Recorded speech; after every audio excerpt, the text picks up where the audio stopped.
Hello and a warm welcome to TBC News, our top stories. Africa revisits media challenges, founding leaders recognized.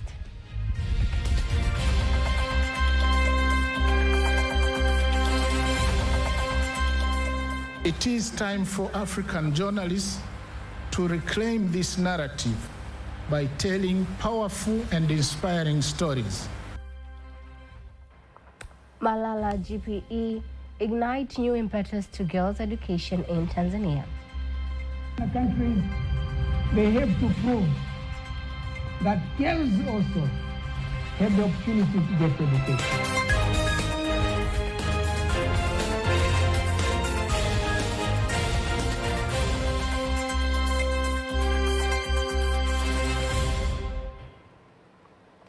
Good evening, I am Teddy Imparinyanga. You can also follow us live via YouTube channel TBC Online and also get all the latest news through our Instagram, Facebook and X pages at TBC Online.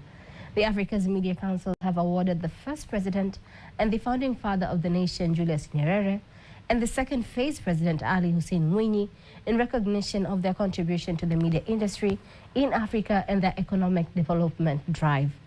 Representing President Samia Suluhu Hassan to open the second conference of the African Press Council's network and 30 years of the Tanzania Press Council, the Vice President Dr. Philip Mpango called on the African Media Councils to oversee accountability in media and express the Africa's achievements in African perspective. Here is a report by Sachelela Kongola, read by Ngaga. It is the second day of the second Pan-African Media Council Summit, and 30 years of the Tanzania Media Council begins with a presentation of awards to recognize contributions of the first president and the founding father of the nation, Julius Nyerere, and the second phase president, Ali Hussein Mwinyi. The Vice President, Dr. Philip Mpango, who represented President Samia Suluhu Hassan, calls on African media councils to use their profession to uncover achievements of the African countries. It is time for African journalists to reclaim this narrative by telling powerful and inspiring stories. Stories that showcase the triumphs of our communities, world-famous business entrepreneurs, the academic excellence of our students, the innovation of our youth, the courage of our women. Dr. Mpango says media and media councils are facing many challenges, including the use of artificial intelligence, AI. Artificial intelligence has also introduced challenges, such as the spread of misinformation and deliberate disinformation. Currently, media outlets worldwide face the challenge of distinguishing truth from distortion. The minister responsible for information, culture, arts and sports, Professor Palamagamba Kabudi, terms the contributions made by both presidents, Julius Nyerere and Ali Hussein Mwinyi, exemplary. On the other hand, media professionals insist there is much to learn in order to keep up with technological changes without compromising the profession. Across the continent, the media sector contends with the rapid spread of mis- and disinformation, a growing distrust in institutions, and the persistent underrepresentation of marginalized communities. You may recall in the Davos World Economic Forum report of this past January, disinformation was ranked as the #1 global risk for 2025. Collective efforts reaffirm a commitment to professional standards, inclusive access, and media freedom. Africa's media landscape has evolved tremendously over the past 2 decades. The rise of digital platforms and mobile technologies has transformed how information is produced and accessed. Communities across the continent are increasingly empowered to tell their own stories, participate in public dialogue. The theme of this year's conference focuses on advancing communication and information regulation for quality journalism in Africa. Faiba Ngaga, TBC News. The former president of the Republic of Tanzania, Jakaya Mrisho Kikwete, says that Tanzania is one of the countries in Africa which has benefited the most from the Global Partnership for Education, GPE, fund propelling girls' education agenda. Emmanuel Samuel reports. Dr. Kikwete made the remarks during the official visit of GPE Fund and Malala Fund to Tanzania at Kibasila Secondary School in Temeke, insisting that the government of Tanzania will continue to collaborate with GPE to ensure every girl gets an opportunity to go to school, grow and achieve her dream. In GPU, we are using the word hardwired. We have hardwired gender. In all our partner countries, they have to prove that girls also have the opportunity to get education.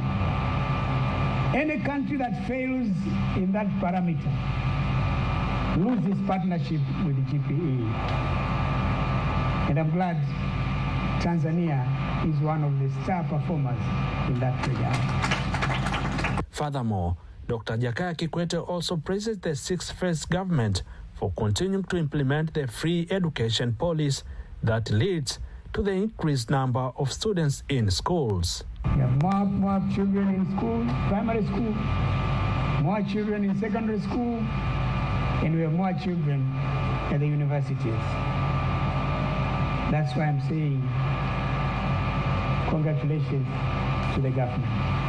On the other hand, Malala Yousafzai, who is the Pakistan activist for female education and the youngest Nobel Prize laureate, says every girl needs stakeholders and government support to become change makers in their society. With the commitment from the government and most importantly, the fearless advocacy of the Tanzanian civil society and young women.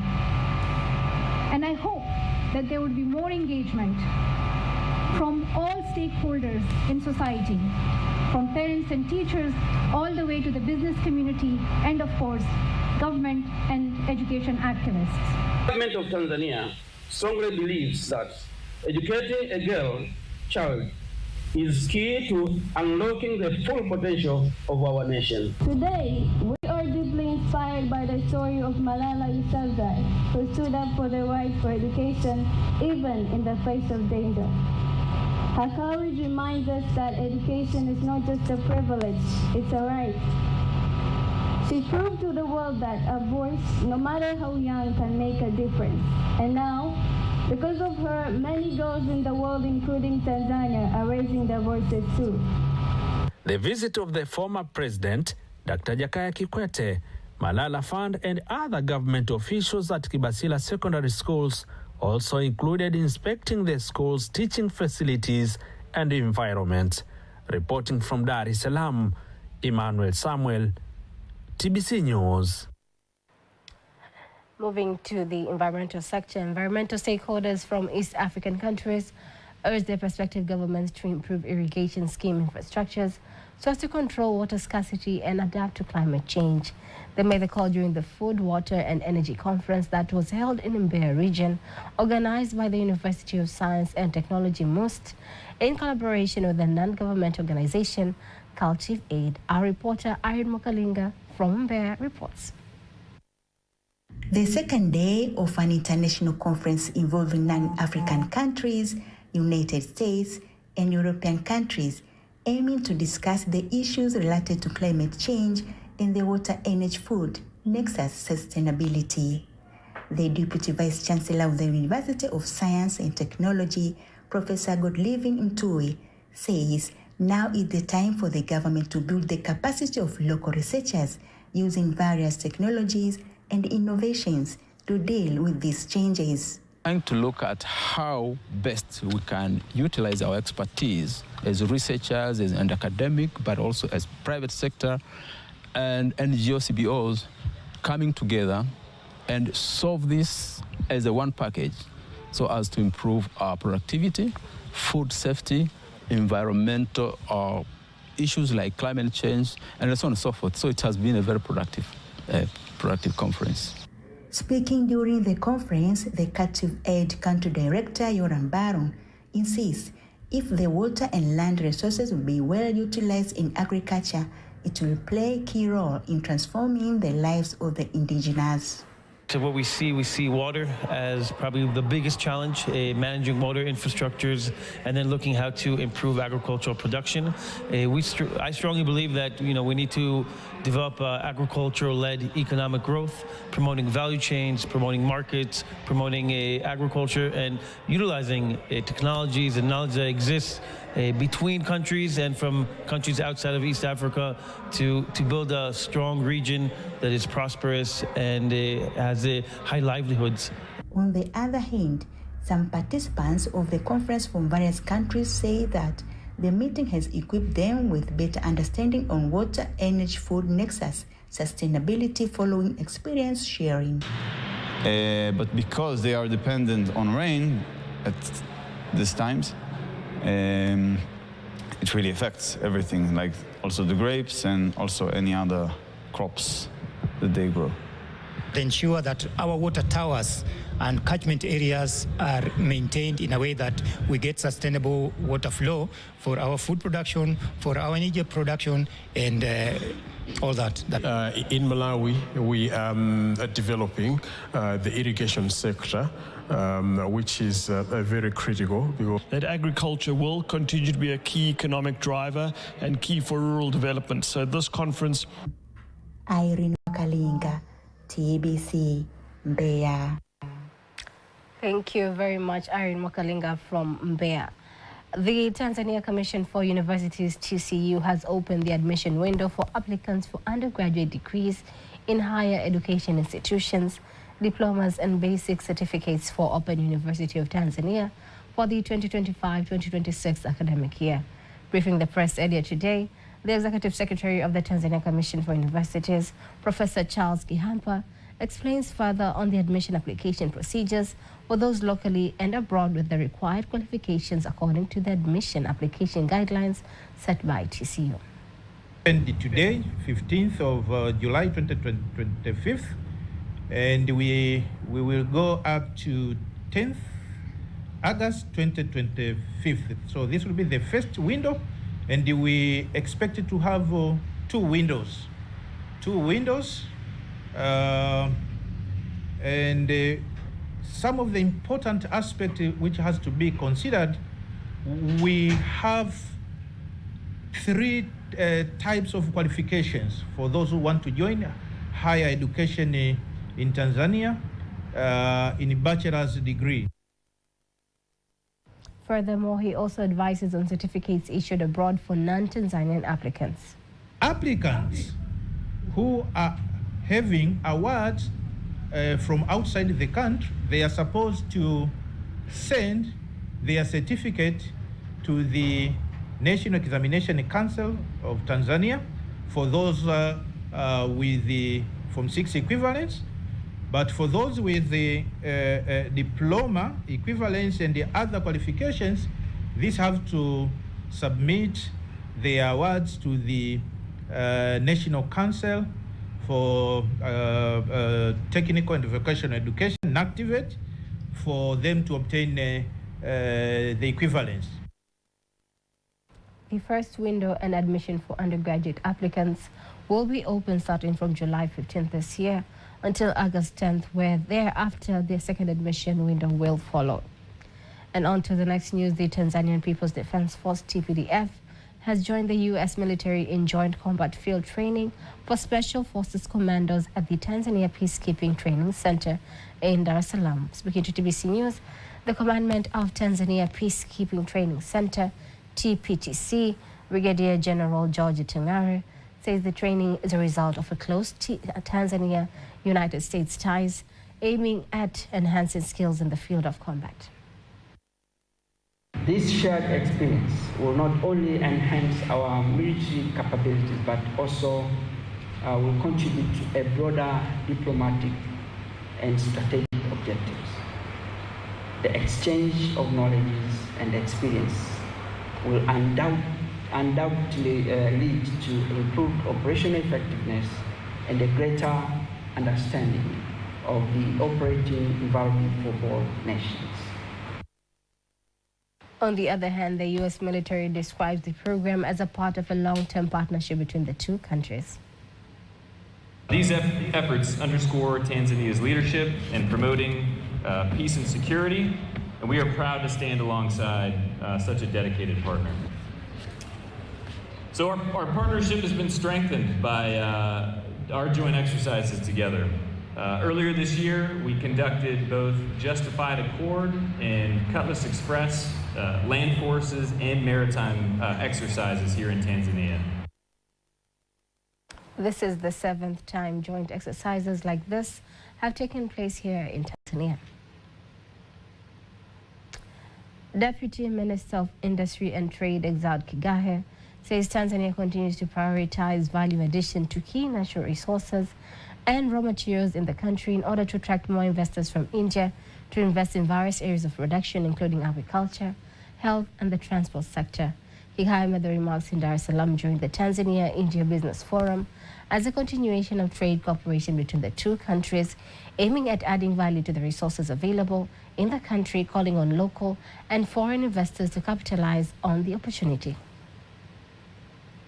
Several milestones has been already achieved, including the rationalization of institutions, mandates, and elimination of over 374 nuisance taxes and levies that previously stifled the trade growth.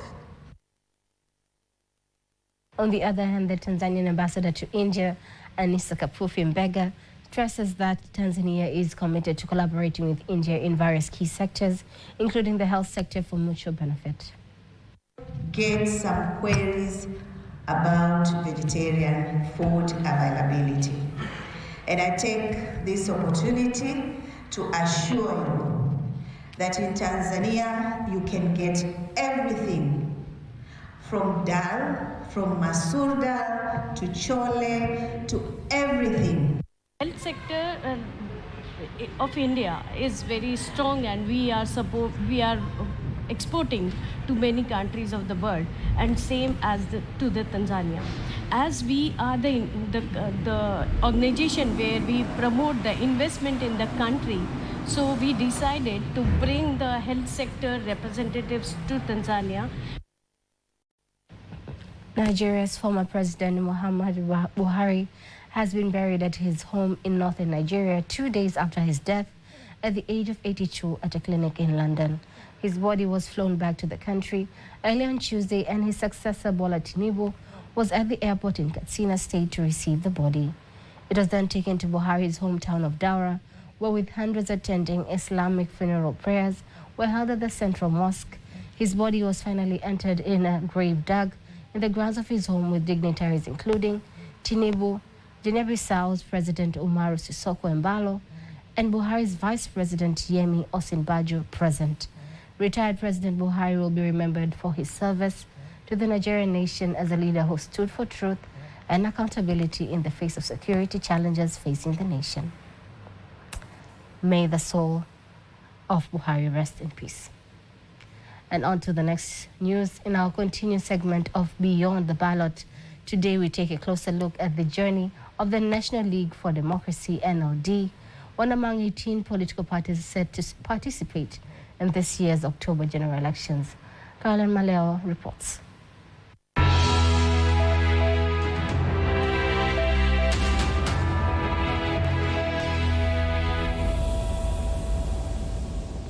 The National League for Democracy was officially registered in 1993 under license number 006/93. That same year, the party held its first Special General Congress on April 10th, where it adopted its constitution and elected Dr. Emmanuel Makaidi as its first national chairperson. He led the party until passing in 2015. Following his death, leadership passed to Oscar Makaidi in 2016, who served until 2021. Since then, Mfaume Hamis Hassan has been serving as the party's national chairperson, while Doyo Hassan Doyo holds the position of the Secretary General. To date, the party has had 3 chairpersons and 4 secretary generals in its history. The NLD first participated in the national elections in 1995, putting Dr. Makaidi as its presidential candidate. In 2000, the party contested only on the mainland.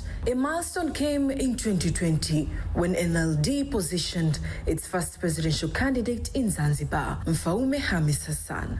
However, the party did not meet the legal threshold to field a candidate on the mainland that year. The party currently claims over 400,000 active members and more than 600,000 inactive members.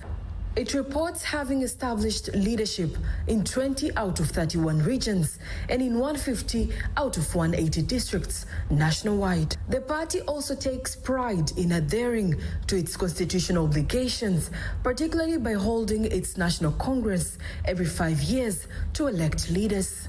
This year, 2025, the party has unveiled a new flag, shifting from gold to a combination of yellow, red, and blue colors. The party interprets the new colors as a symbol of progress. Its new slogan is patriotism, justice, and development. And as Tanzania heads into this year's general elections, NLD has dominated Doyo Hassan Doyo as its presidential candidate for the mainland, and Mfaume Hamis Hassan as a candidate for Zanzibar. Caroline Maleo, TBC News.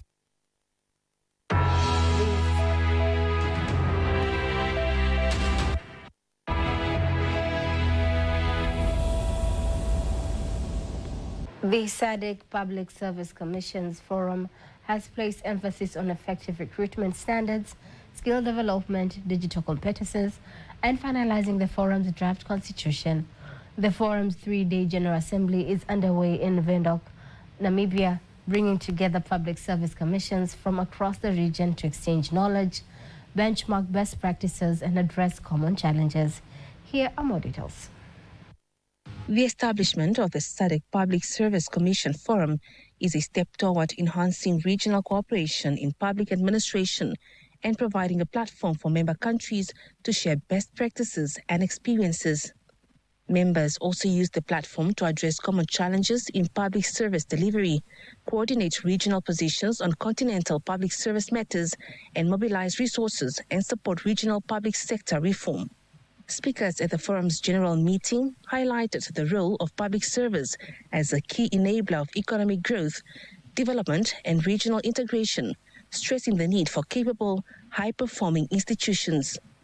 The Director General of the National Planning Commission pointed out that public service institutions play an important role in ensuring skillful, competent civil servants to deliver quality services to citizens in various sectors. We need a developmental public service that is strategic and catalytic in the development of our economy. Director of Ceremony, it is important that we keep pace with the fourth industrial revolution on digitalization. Africa and our region in particular cannot afford to be left behind on this important development. Emphasis was also placed on promoting collaboration through training exchange programs, e-recruitment, and performance management systems. So the work that faces us, and the first prize, is simply to make sure that we collaborate as the oversight and accountability bodies of public service in order to improve our efficiency and our effectiveness, in order to upscale our uptake of technologies which are being used to improve effectiveness. The forum will further present reports from the previous meeting, approve the minutes, and review the action items along with their current status. Including the local news, let's have a look at today's exchange rates according to the Bank of Tanzania, BOT.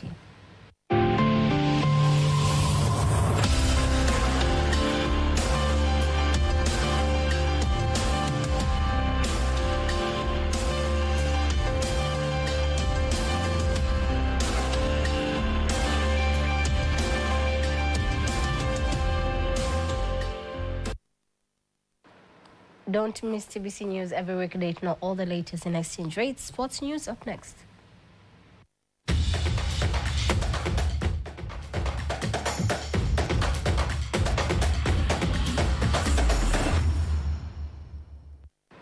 In sports news, as 18 days are remaining before the kick-off of the CAF African Nations Championship CHAN, in 2nd of August, football analysts believe that Taifa Stars team has a chance to go far in the tournament, taking into consideration that it will be playing at home ground Benjamin Mkapa Stadium in Dar es Salaam and in front of their fans. Speaking during the launch of the new season of various football leagues around the world in Dar es Salaam, football analysts Geoffrey Leah and Nazareth Upete say the experience of the Taifa Stars players in international tournaments will be a key to winning matches, while multi-choice Tanzania head of marketing Baraka Shelukindo believes that enough training and friendly games have given Taifa Stars the competitive edge. Talking about a player like Faisal Salum, who is currently one of the best attacking midfielders in all of Africa. So I think we should have pretty high hopes because at the very least we expect that Tanzania has a better collection or a better group of players who ply their trade back home compared to Burkina Faso, whose national team is full of players who come from all over Europe in countries like France and Germany and all that. So when it comes to the team that plays in the CHAN tournament, Tanzania has a better team than Burkina Faso, so I expect a win. Everything is affordable. Everything is affordable. Entrance fee is affordable and anything. So you have an ability to go, just go, cheer, chant for our players, chant for any team that you wish them to be in a good performance. Everything that you'll be in demand of them, just go. Give it a fully support. I think we have a good position to do that. How hard the Football Federation of Tanzania has been trying to invest and put emphasis on even the youth teams throughout these last few years. So I'm very optimistic that this will be the benchmark on how far we can go to the next tournament, which is the AFCON in Morocco, December, January, but it will also be a foundation for AFCON 2027. So super high hopes. I can't wait for the games to start. Taifa Stars will kick off the tournament in the opening match against Burkina Faso at the Benjamin Mkapa Stadium in Dar es Salaam on the 2nd of August. CHAN is hosted by Tanzania, Kenya, and Uganda. And that is sports news. And now, before we conclude the news bulletin for tonight, let's have a look at the weather forecast for the next 24 hours. Hello, dear viewer. Welcome again to the next 24 hours forecast, starting tonight at 9 p.m. From Tanzania Meteorological Authority, my name is Ramadan Omari. Cool to cold temperatures are expected to persist over some areas of our country, especially over the southwestern highland. And the lowest minimum temperature is expected to be 80 degrees Celsius in Mbeya and the Njombe region. And the wind is expected to flow at 30 kilometers per hour, especially over the coastal areas, Lake Tanganyika and Lake Nyasa, while over Lake Victoria and Lake Rukwa, wind speed is expected to reach 20 kilometers per hour. And the state of the sea and lakes are expected to be slightly to moderate. And tomorrow, few areas, especially over Kagera and the Mara regions, are expected to feature partly cloudy condition, thunder showers, and sun period. While over the Tanga, together with Unguja and Pemba islands, we're expecting to feature partly cloudy condition, light orange showers over a few areas, and sun periods. And the remaining regions are expected to feature partly cloudy condition and sun periods. And now, let's have a look on the next 4 days forecast over some regions of our country. In Dar es Salaam, lowest minimum temperature is expected to be 21 to 23 degrees. In Dodoma, minimum temperature is expected to be 15 to 16 degrees. In Mbeya region, minimum temperature is expected to be 9 to 10 degrees. Over Mwanza, minimum temperature is expected to be 18 to 19 degrees. And over Kilimanjaro, minimum temperature is expected to be 18 to 19 degrees. Over Morogoro, minimum temperature is expected to be 16 to 17 degrees. And in Arusha, minimum temperature is expected to be 12 to 14 degrees. From Tanzania Meteorological Authority, that is all for today. Thank you for watching and goodbye. That is all we have for tonight. Do not miss our next bulletin in Kiswahili at 11 p.m. On behalf of the whole team, I am Teddy Mparnyanga. Have a lovely, lovely night.